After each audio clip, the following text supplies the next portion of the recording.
Friends, welcome to వని వంటిల్లు. ఈరోజు మనం ఎంతో సులువుగా రుచిగా తయారు చేసుకోగలిగిన పొట్లకాయ పచ్చడిని ఎలా తయారు చేసుకోవాలో చూద్దాం.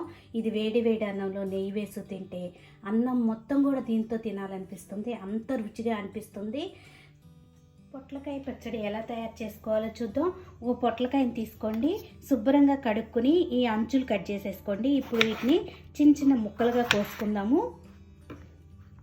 లోపల విత్తనాలు ఉంటే తీసేయండి, లేకపోతే డైరెక్ట్గా ఇలా ముక్కలు కోసేసుకోవచ్చు.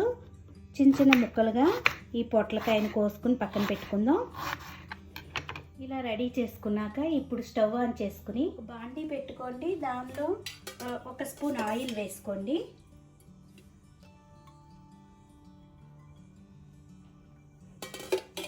ఆయిల్ వేడయ్యాక మీరు స్పైస్ తినేదాన్ని బట్టి పచ్చిమిరపకాయలు తీసుకోండి. ఇట్లా నేను 4-5 పచ్చిమిరపకాయలని కట్ చేసి వేసుకోవాలి. ఇప్పుడు ఈ పచ్చిమిరపకాయలు వేయించుకుందాం.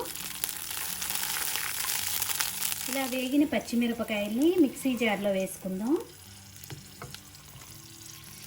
ఇప్పుడు అదే ప్యాన్లో ఇంకొక స్పూన్ ఆయిల్ వేసి పొట్లకాయని వేయించుకోవాలి.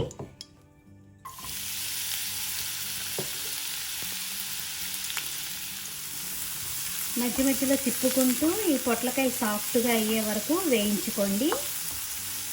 పొట్లకాయ ముక్కలు ఇలా వేగినాయి కదా, ఇప్పుడు స్టవ్ ఆఫ్ చేసుకుని దీన్ని చల్లారనిద్దాం. దీనిలోనే కొద్దిగా చింతపండుని వేసుకుందాం. ఇది కూడా సాఫ్ట్గా అయ్యి మనం గ్రైండ్ చేసుకునేటప్పుడు చక్కగా నలిగిపోతుంది. ఇప్పుడు స్టవ్ ఆఫ్ చేసి దీన్ని ఆరనిద్దాం.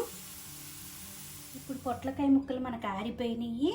ఇప్పుడు మనం పచ్చడి ప్రిపేర్ చేసుకుందాం. ఇలా మిక్సీ జార్లో పచ్చిమిరపకాయలు వేసుకున్నాం కదా, దీనిలో ఇప్పుడు రుచికి తగినంత ఉప్పుని వేసుకుందాం. నేను కళ్ళు ఉప్పుని వేస్తున్నాను, మీరు ఏ ఉప్పునైనా కూడా వాడుకోవచ్చు. దీనిలోనే జీలకర్ర వేసుకోండి, ఒక 1/2 టీ స్పూన్ జీలకర్ర వేసుకోండి. 4 వెల్లుల్లి గబ్బాలు వేసుకోండి. దీనిలో చింతపండు వేసుకుందాం. ఇందాక పొట్లకాయ ముక్కల మీద పెట్టుకున్నాం కదా, చూడండి కొద్దిగా సాఫ్ట్గా అయినాయి. ఇప్పుడు వీటిని ఒక్కసారి గ్రైండ్ చేసుకోవాలి. ఇలా పచ్చిమిరపకాయని గ్రైండ్ చేసుకున్నాక ఇప్పుడు వేయించుకున్న పొట్లకాయ ముక్కలు వేసుకోవాలి. పొట్లకాయ ముక్కలు వేసుకున్నాక ఈ పొట్లకాయ పచ్చడికి పెరుగు వేస్తేనే చాలా టేస్టీగా ఉంటుంది. ఇట్లా 1 స్పూన్ పెరుగు వేసి బరకగా గ్రైండ్ చేసుకోండి.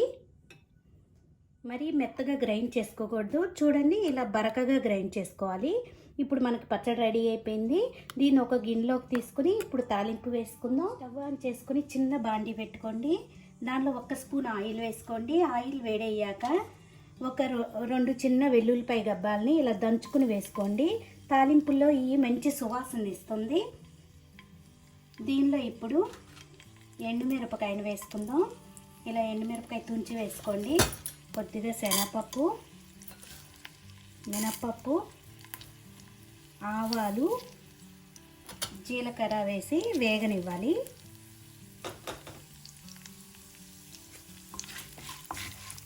లాస్ట్గా కరివేపాకు వేసుకుందాం.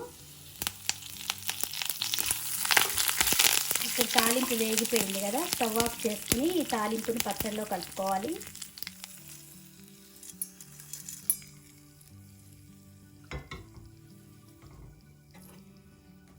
ఎంతో టేస్ట్గా ఉండే మనకి పొట్లకాయ పచ్చడి రెడీ అయిపోయింది.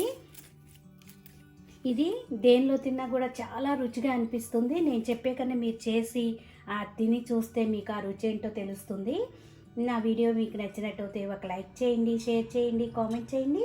మరిన్ని వీడియోల కోసం వని వంటిల్ని సబ్స్క్రైబ్ చేసుకోండి. Thank you for watching.